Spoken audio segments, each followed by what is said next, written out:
La hija de nuestra amada ama de llaves se embarazó de nuestro hijo, y tuve que aceptarla porque, si no, nos iban a denunciar. Nunca imaginé que aquella tarde de septiembre, mientras acomodaba unos documentos en el despacho, mi mundo cambiaría con una sola frase. Mi esposa, Clara, entró con el rostro descompuesto, como si la casa misma se hubiera derrumbado sobre ella. Tenía en la mano una prueba de embarazo. Pensé lo peor, que alguna de nuestras hijas estaba en problemas. Pero no. Era peor. Es de Daniela, la hija de Maribel, dijo sin rodeos. Maribel era nuestra amada de llaves desde hace años. Le teníamos aprecio, confianza, hasta afecto. Daniela, su hija, venía a veces a la casa. Tenía 18 años, recién graduada. Siempre fue risueña, atenta, callada. Pero también muy bonita. Y ahora, según Clara, estaba embarazada de nuestro hijo mayor, Julián.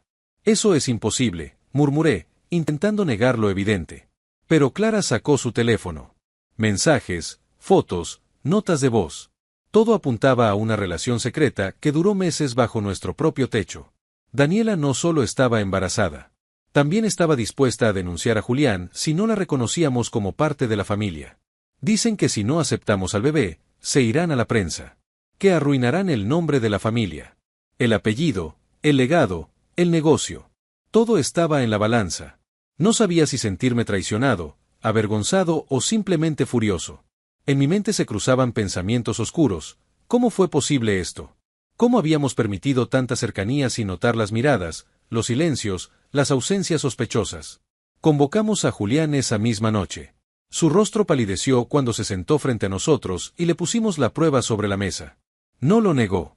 No intentó justificarse. Solo bajó la cabeza y dijo: fue un error, pero la amo. Y quiero hacerme responsable.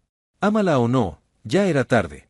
Lo peor era que esa relación había nacido en el desequilibrio. Él, heredero de una fortuna. Ella, hija de la empleada. Todos sabrían cómo verlo. No como un romance, sino como un escándalo. Decidimos hablar con Maribel. Fue una conversación tensa, cargada de llanto, reproches y dolor contenido. Pero también de verdades. Ella no quería destruirnos. Solo quería asegurar el futuro de su nieto y la dignidad de su hija. Así fue como, entre la presión, el miedo al escándalo y la responsabilidad moral, aceptamos formalizar el vínculo. Daniela viviría con nosotros. Sería reconocida oficialmente. Y Julián se comprometería a cuidar de ambos. Pero algo en mi interior me decía que esto era apenas el comienzo. Porque los secretos, cuando se rompen, no solo revelan la verdad, también sacan a flote todo lo que había estado escondido por años. Y en esta casa, había mucho más por descubrir. Apenas habían pasado 2 semanas desde que aceptamos a Daniela en casa cuando comenzó la presión de todos lados, de la familia, de los medios que olían el escándalo, de los socios que temían por la imagen de la empresa. Julián, aunque insistía en amar a Daniela, no parecía entender del todo el peso de sus actos. Estaba más nervioso por lo que dirían sus amigos que por el hecho de ser futuro padre.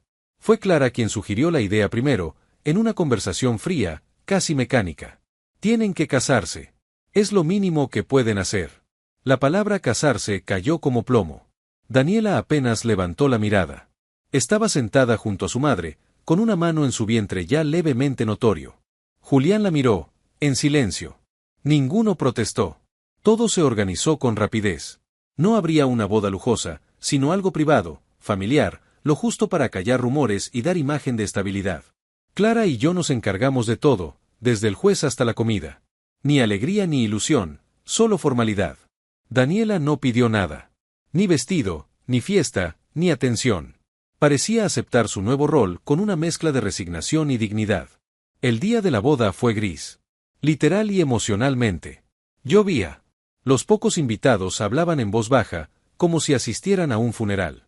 Yo observaba a mi hijo, con traje oscuro y mirada perdida, mientras esperaba a su novia. Cuando Daniela entró, sencilla pero hermosa, el silencio fue absoluto. Maribel lloraba. No de emoción, sino de impotencia. Clara, con rostro firme, lo veía como un trámite más. Yo no sabía qué sentir. Tenía la impresión de estar presenciando un teatro forzado, una obra donde todos fingíamos roles que no nos correspondían. ¿Aceptas a Daniela como tu esposa?, preguntó el juez.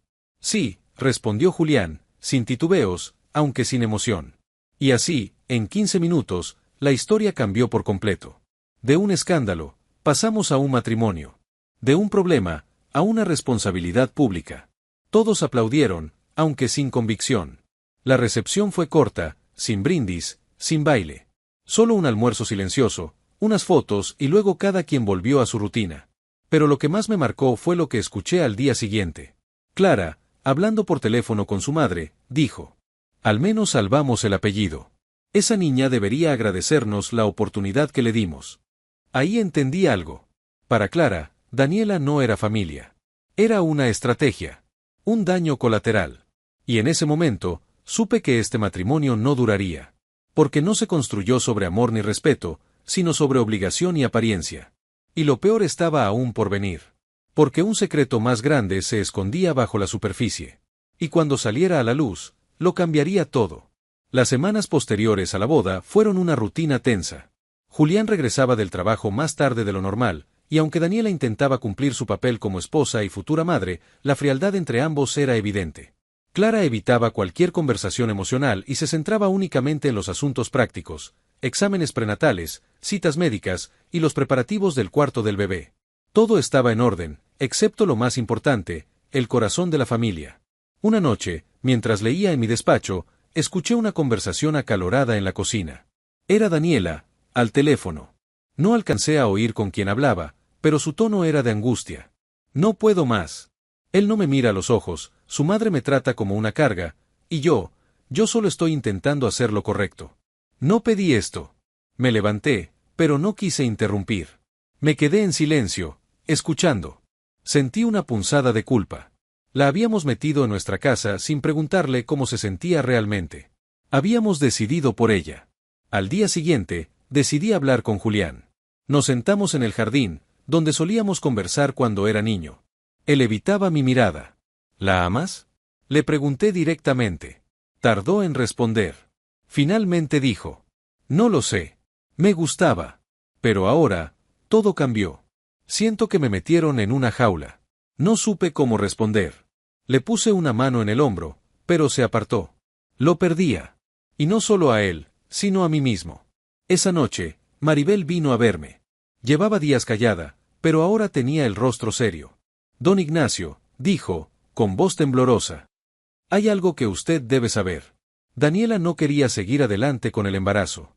Pero cuando su esposa le prometió estabilidad, protección, cambió de opinión. No fue decisión de ella. Fue de Clara. Sentí que el suelo se abría bajo mis pies. Todo el tiempo había creído que hacíamos lo correcto.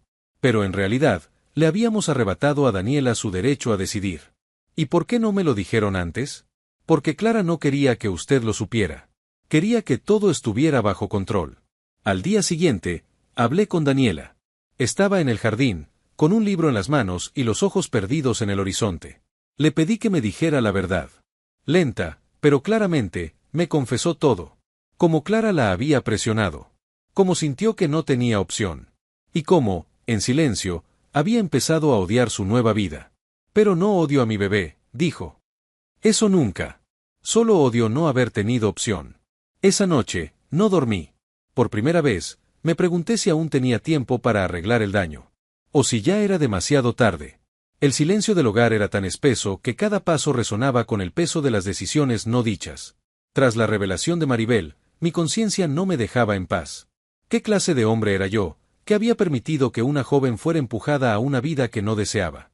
Clara, con sus formas frías y calculadoras, había tomado las riendas de todo como si fuera una empresa, no una familia.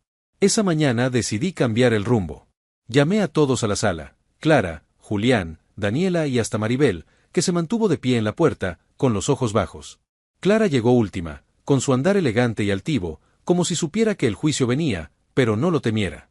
«Vamos a hablar», dije con voz firme, sin levantar la mirada del suelo. Daniela y Julián se sentaron juntos pero distantes, como dos personas que comparten un banco en la estación pero que no van al mismo destino. Clara cruzó las piernas y alzó la barbilla. «Hemos cometido errores», empecé. «Yo, el primero. Pensé que controlando todo podía evitar la vergüenza, el escándalo. Quise proteger la imagen de la familia. Pero eso no vale nada si destruimos a quienes decimos amar». Clara se removió en el asiento, incómoda. «Ignacio, no era el momento para debilidades. Había que actuar. No, Clara.